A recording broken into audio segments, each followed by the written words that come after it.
Il est vrai qu'en 2023, il y a eu de nouvelles recommandations au Congrès européen de l'hypertension artérielle.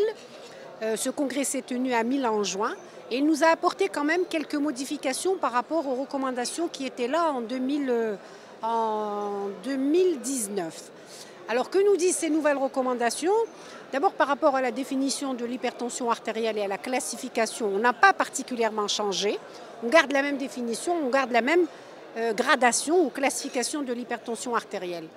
Ce qui a un petit peu changé par rapport aux recommandations précédentes, c'est qu'on a tendance à dire aujourd'hui, chez les sujets jeunes au-delà de 40 ans, quand il y a des facteurs de risque qui sont très importants, éventuellement il faut aller dépister l'hypertension artérielle pratiquement une fois par an.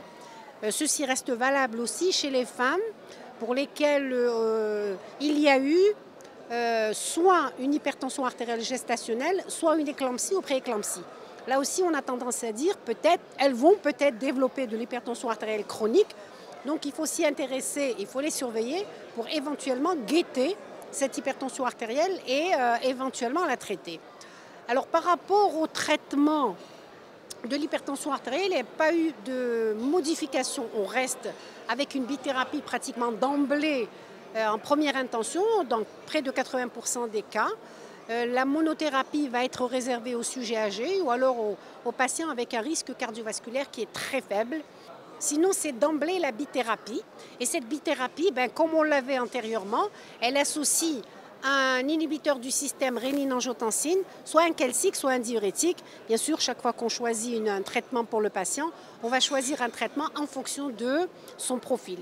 Pour dire je vais aller sur l'inhibiteur de calcique ou je vais aller sur le diurétique que je vais associer à l'ARA2 ou à l'IEC. Alors par contre, ce qu'on a actuellement de nouveau, c'est qu'on nous dit qu'il est indispensable d'atteindre cette cible tensionnelle après les 3 premiers mois. On ne peut pas se permettre de laisser évoluer une tension artérielle au-delà de 3 mois et verser dans la complication. Autre chose aussi dans les nouvelles recommandations, c'est qu'antérieurement, on avait tendance à dire que quand on est dans un grade 1 de l'hypertension artérielle, c'est-à-dire entre 140 et 159, on pouvait se permettre d'aller sur une hygiène de vie pendant les 2 premiers mois et recontrôler. Au cas où la cible n'est pas atteinte, à ce moment-là, on allait introduire une thérapeutique. Là, on revient là-dessus et on se dit, quand on a une tension artérielle qui est supérieure ou égale à 150 pour la systolique ou 95 pour la diastolique, on va mettre une hygiène de vie et on va traiter chimiquement en parallèle pour essayer de gagner du temps et corriger cette tension artérielle et ne pas laisser le malade verser vers une complication.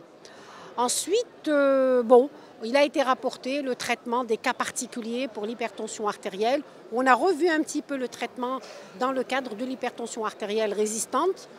Alors on revient et on dit, quand on est devant une hypertension artérielle avec une coronaropathie, l'idéal c'est d'aller sur un inhibiteur de l'enzyme de conversion que l'on va associer probablement à un bêta-bloquant ou un calcique ou alors éventuellement un diurétique. Mais de prime abord, ce serait l'inhibiteur de l'enzyme de conversion que l'on va associer à un bêta-bloquant.